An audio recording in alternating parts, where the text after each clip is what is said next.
when it comes to warning signs, what would you say are some of those common misconceptions about them? Yeah, absolutely. So, some of the warning signs can be as anywhere from uh, uh, the individual shutting down, not connecting as much, maybe having physical signs, maybe them, talking about how someone is keeping control over them or they're having limited movement. Warning signs, suddenly someone is moved somewhere and they've lost connection with individuals in their life. It seems like they're being stuck there. They're having to report to someone in terms of when they leave, who they connect to, someone else. They talk about someone else being in control of their money or of their person. So those are some examples of warning signs. But some misconceptions are that something we see or I see in supporting victims or survivors is that there's often this misconception that because they consented to part of what's happening, that they cannot get help because they agreed to it, or that nobody will help them because they agreed to part of it. So what that would look like with labor trafficking is they agree to work somewhere or to come to the country to work somewhere, but they're never aware of the hours they'll have to work or how little they'll be paid or that their documents will be taken.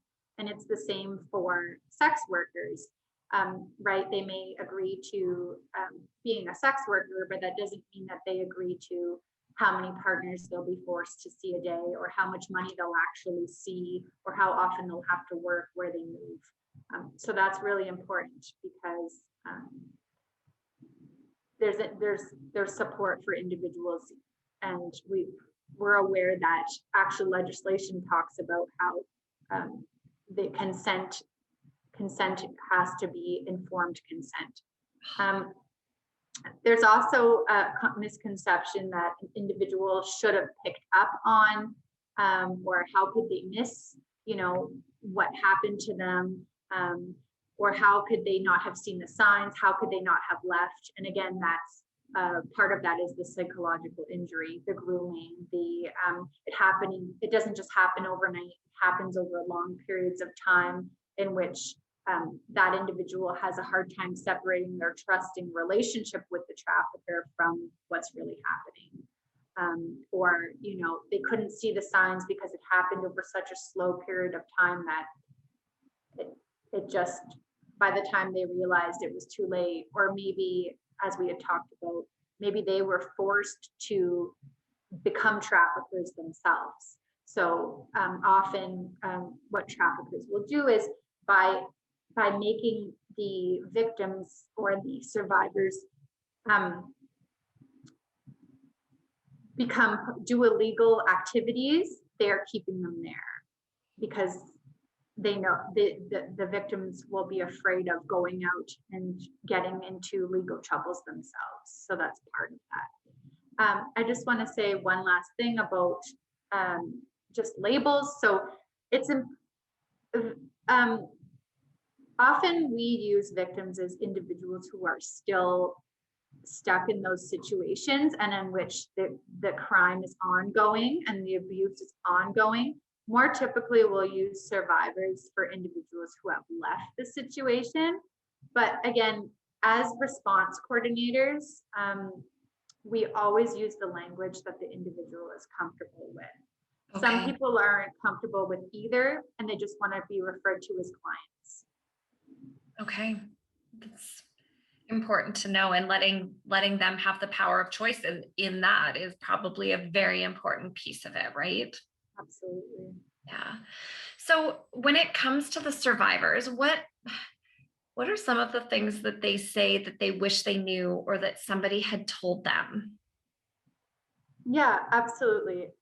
So some of the things that, like I said, they say they wish they knew is that what exactly their rights and responsibilities are in case of labor as someone who's on Canadian soil.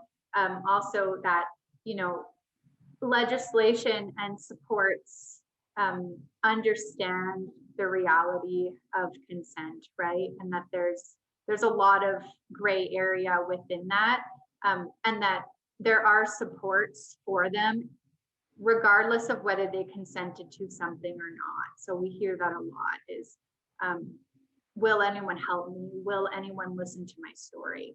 Also, that we understand that if an individual has been trafficked and forced to be a trafficker, um, there is legal considerations and considerations in those cases as well. And so we hear sometimes survivors talk about how they would have come out sooner if they knew that their story would be understood to in its full effect. Right. Um, Holistic point of view, right? Taking into account all of it. exactly. Wow. And also, understanding that the realities of trafficking situations are very different than what we see in the media. So we often hear people say that they didn't come out because their story was not flashy enough. They weren't sure if they would really get help because it didn't look like um, you know them being kidnapped and taken away. It looked like something very different. So just recognizing that every story is different, Mhm.